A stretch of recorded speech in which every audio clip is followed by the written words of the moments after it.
Welcome to Futuretalks, and outside Gothenburg, we're standing here in Askim together with Ola Ekman, who is a serial business entrepreneur and he's also a social entrepreneur, and he has a very interesting business card, by the way.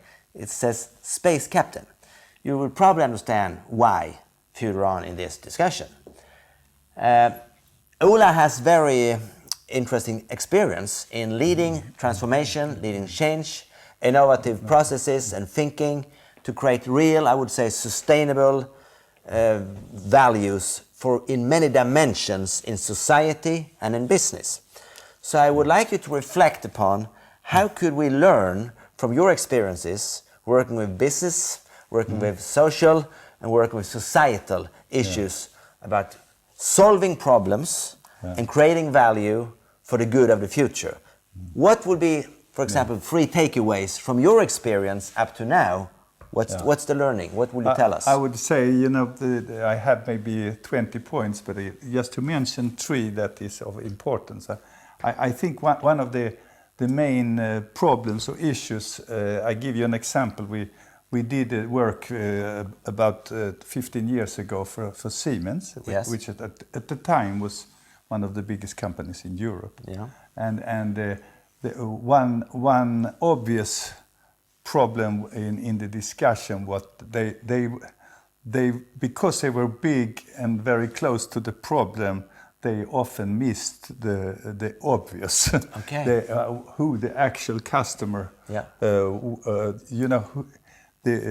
receiving of the customer of their product or services. Okay. So having presumption from the customer, meaning that they will give us the wrong question. All right. And we will then, the first thing we had to do in all our customers is changing the question, because they often ask the wrong question because they are too close to the problem, if you see. Yeah.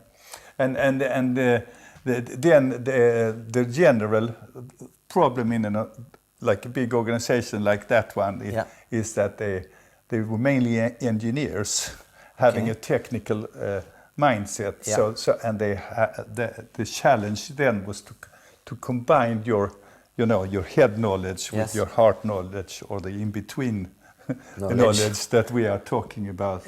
And what we try to do, not only a change in the organization, but a transformation of the business model. And the idea was to go from their normal business was to sell a product. And they saw new times because China could produce something at half the price. So what do? We need to do a servitization. But that requires a total different organization. How can we transform the minds of our organization to be ready for the new times? And what we did in that was a work with in Sweden for one of the companies in fire safety that have 600 employees. And that taught us also how they normally work, Siemens. And in this case, they work linear. Okay. Like most of companies do or have been working now. Many more are changing models. But so our idea is that you can produce much more value if you don't work linear. First this, then that, then that. And we work within a little extreme model of parallel development, meaning instead of hiring one person for 12 months, we have 12 people for 1 month, if you see the picture. Now the challenge in this way of working is that it's very hard to. The challenge is to then deliver a result that is better than the alternative. And one way of doing this is using the universities, the networks in a different way.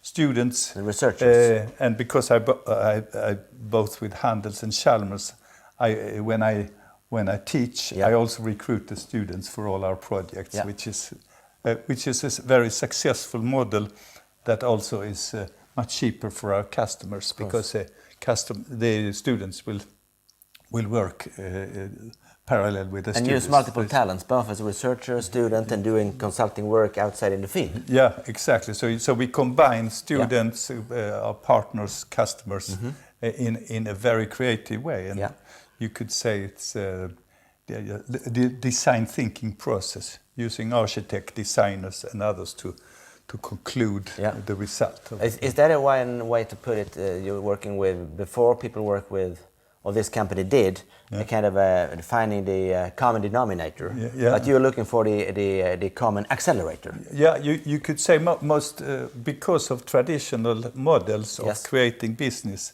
you often miss the point because you only study what you already know, and we study what you don't know. And so my example is I've been part of starting 50 companies in the universities, and the way we do this parallel development have developed those companies much faster, because we can afford, because it's with students and a lot of free resources, we can afford to study things that you normally don't study. Meaning, when I help you take your company to the market, we know what this customer, we know the customer will like us, we know what they will pay, we know the market, they know the value creation. We know that we are on the right track, and most business developer don't do this today. So they miss out on something because it's too expensive to do our model in the traditional. So you said, number one, they don't know the question, asking the wrong questions, it has to be changed. Number two, it's about not working linear, it's about working exponential or parallel. And then my question would be, can you just go inside these companies to make that happen, or do you need to do some specific arrangements in organizational process, network, whatever? We talked about this. You know, the model we have then, and Siemens is a good example.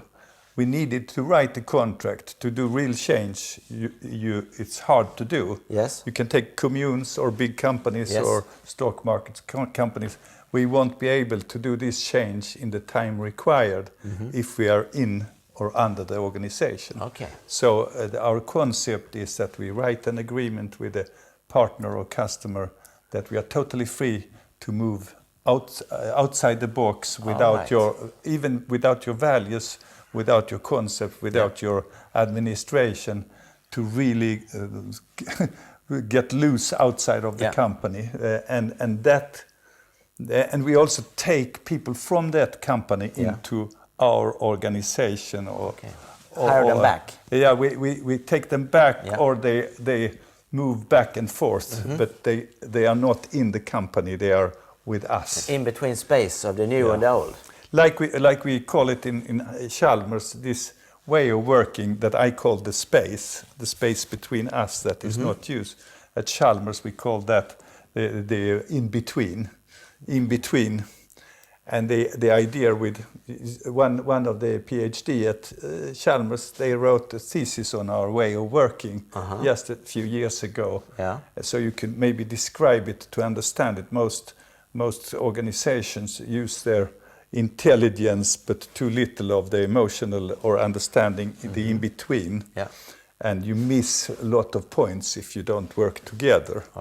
So the name of this thesis, because she really got into it and she was with us in this model. And the title of the PhD thesis was "He doesn't understand it in his heart." So he had to move in another dimension to do the in-between work with yourself before you understand the principle. From head to heart, out to hands, and make it happen. Exactly. That sounds to me from going from knowledge to real wisdom. In a practical way.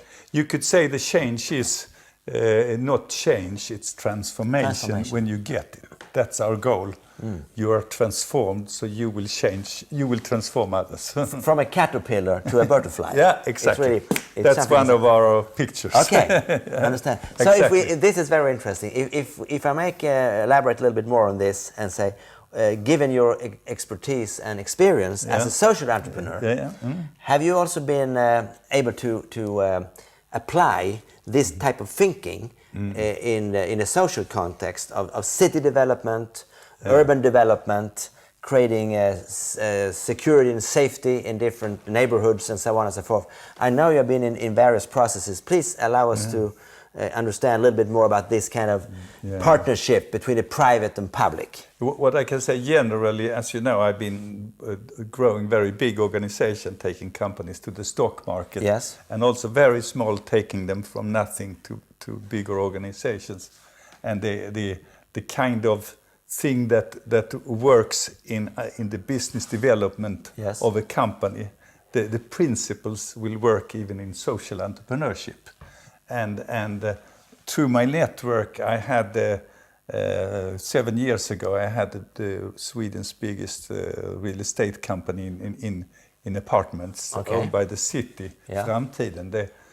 Owned by the city of Gothenburg? Yeah, owned by the city of Gothenburg. They have 74,000 apartments. Wow. And their general challenge was that in some areas of town, some suburbs, they had a challenge. The things that happen, social problems, the poverty, criminality, riots, and different things.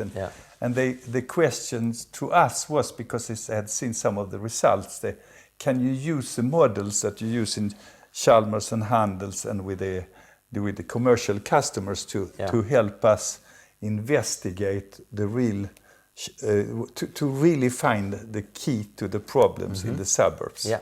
And that was a beginning of something we called summer space. Summer space. And summer space, the principle was to bring to the suburb a group of young people, combined high school and master students, with the local knowledge, language, and knowledge of the area. Yeah. And they would spend the summer every day interviewing people in their apartments, in the houses, with the organizations, with the politicians. We had, workshops on the squares.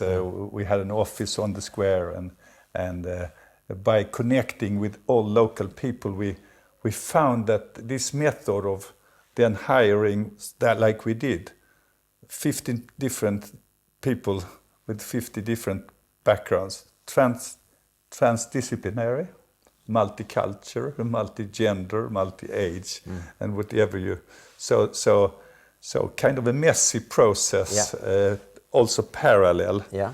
But the key then is that how you treat the outcome of the research and get it to a value for our customer. And we succeeded with that. Yes. So we've been doing that for 7 years now in Gothenburg, different suburbs.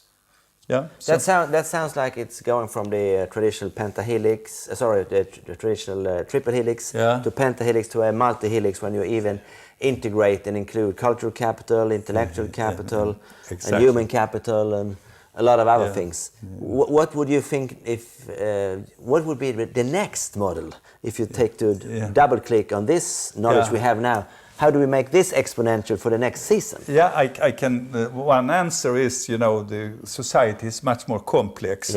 Also because of our ability to use computers, AI, and different systems so we don't have to do all the brain work ourselves. The computer can do a lot, and that will be very hard to control.